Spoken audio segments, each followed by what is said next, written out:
সবাইকে আন্তরিকভাবে সালাম ও প্রণাম জানিয়ে আমি কিছু কিছু কথা বলতে চাই, ছোটখাটো কথা।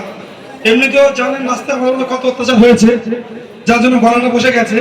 তবুও এমনকি আমাদের এখানকার পুলিশ এমন অত্যাচার করেছে, আমাদের দাদাকে আমরা ধরে রাখতে পারছি না, আমাদের দাদার উপরে এতভাবে অ্যাটাক করছে। তা সত্ত্বেও আমরা সেখানে অনেক এ করে আমরা বাড়িতে ফিরেছি। এখনো বাড়িতে ফিরিনি, ঘটবুকে আমরা এখানে আছি। তো বাড়ি থেকে আমাদের নানান ওখানকার যত টিএমসি নেতারা আছে সবাই রাস্তায় বসে আছে আমাদের উপরে অ্যাটাক করার জন্য।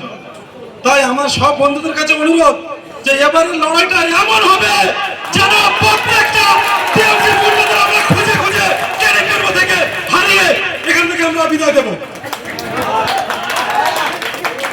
কাল থেকে আমি এখানে চ্যালেঞ্জ ছুড়ে দিয়ে গেলাম, যদি কোনো একটা আইএসএফ ছেলের উপরে যদি কোনো টিএমসির গুন্ডা হাত দেয়, সঙ্গে সঙ্গে আমাদের প্রত্যেকটা ছেলে সেইখানে গিয়ে তাদের প্রতিবাদ করা হবে।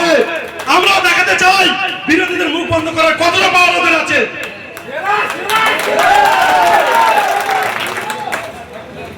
আমাদের উপরে আমি যেখান থেকে নমিনেশনে গেছি, আমি কিন্তু একটা টিএমসির বড় নেতার ভাই, টিএমসির একটা বড় নেতার ভাই, তা সত্ত্বেও আমাকে ফোন করে করে এমন ধমকি দেওয়া হচ্ছে, এমনকি বাড়ি গেলে আমাকে মেরেও দিতে পারে এমন একটা পরিকল্পনা করে রেখেছে, যেটা আমি বুঝতে পারছি। আমার ভাই মোক্তার শেখ, আমার ভাই হচ্ছে মোক্তার শেখ, টিএমসি জেলা পরিষদ, আমাকে ফোন করে করে ওনার ছেলেগুলোরা অনেক রকম ধমকি দিচ্ছে এবং আমার পরিবার সেখানে আছে। এখন আমি জানি না আমি বাড়িতে গেলে আমার উপরে কোনো অ্যাটাক হবে কি হবে। তো আমি সমস্ত পুলিশ কিংবা আইনের পদে যারা আছে তাদের কাছে আমি সাহায্য ব্যক্তি, এবং আমি বলছি যে আমার যদি কোনো রকম আমাদের উপরে অ্যাটাক হয় তার জন্য একমাত্র দায়ী থাকবে আমাদের দাদারা আর আমাদের ওখানে যত টিএমসির নেতা আছে তারা। প্রশাসন আমাদের কোনোভাবে হেল্প করছে না, তাই প্রশাসনের কাছে আমি দাবি রাখছি যে আমাদের দিকে একটু সুনজরে দেখা হোক।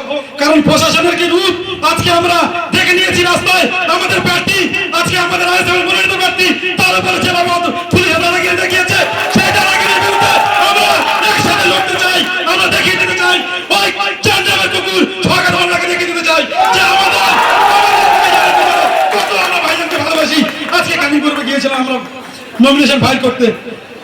আগের বারে যখন আমাদের দাদা ক্যানিং করবে রোড শো করতে যায়, তখন কি করেছে, টিএমসির গুন্ডারা প্রত্যেক লোকের বাড়ি বাড়ি বাইক নিয়ে ছুটেছে আর বলেছে তোমরা কেউ বাড়ি থেকে বাইরে যদি বাড়াও তোমাদের পরিণাম খারাপ হবে বলে ভয় দেখিয়ে রেখেছে।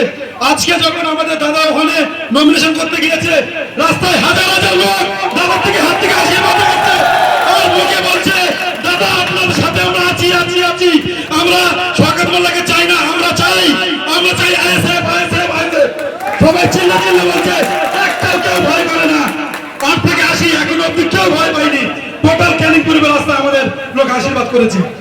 আশা করি যে বন্ধুরা আপনারা সবাই একভাবে থাকবেন, ভালোভাবে থাকবেন, কেউ কোনো অশান্তি করার চেষ্টা করবেন না। আর যদি টিএমসির গুন্ডারা কোনো রকম অশান্তি করার চেষ্টা করে, ওরা যদি ইট ছেড়ে, আমরা কিন্তু ফাঁস থেকে রক্ত রাজনীতি চাই না, আমরা চাই শান্তির রাজনীতি। আমাদের ভাইজানের বক্তব্য হচ্ছে শান্তির বাণী, আমরা কোনো রকম রক্ত ঝরাতে চাই না। তো টিএমসির গুন্ডারা তোমরা শুনে নাও, যদি কোন রকম অশান্তি করার চেষ্টা করো, রক্ত ঝরানোর চেষ্টা করো, আমরা কিন্তু চুরি করে বাঁচে নেই। তোমরা যদি ইট ছোড়ো বন্ধু, আমরা কিন্তু রসগোল্লা ছুটবো না, তোমরা যদি ভাই ইট ছোড়ো, আমরা ছোট পাথর হলেও ছুটতে জানি, এইটা ভেবে রাখো।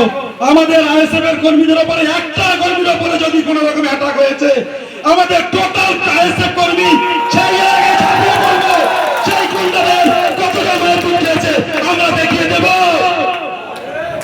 এই বলে আমার সামান্য বক্তব্য। আমাদের খেয়াল সবসময় ওদের উপরে থাকবে।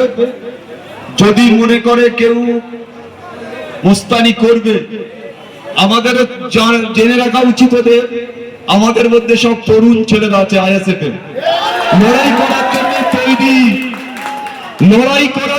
তৈরি, কিন্তু ভাইজানের অর্ডার না পেলে তো কিছু করা যাবে না।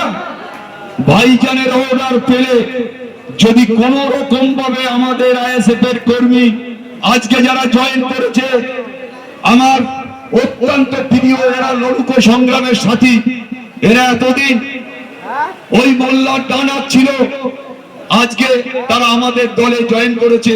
আমরা দেখতে চাই যেদের উপরে একবার অ্যাটাক করে দেখা। আমরা ক্যানিং তো যাবি, অন্য অন্য ভাঙড়ের লোক ওখানে গিয়ে হামাগুড়িতে পড়বে, এটা জেনে রাখতে হবে। যে আইএসএফ বসে রাখবে না, এটা জেনে রাখতে হবে। তাই সবাইকে ধন্যবাদ জানাচ্ছি, আর বেশি কিছু বলবো না।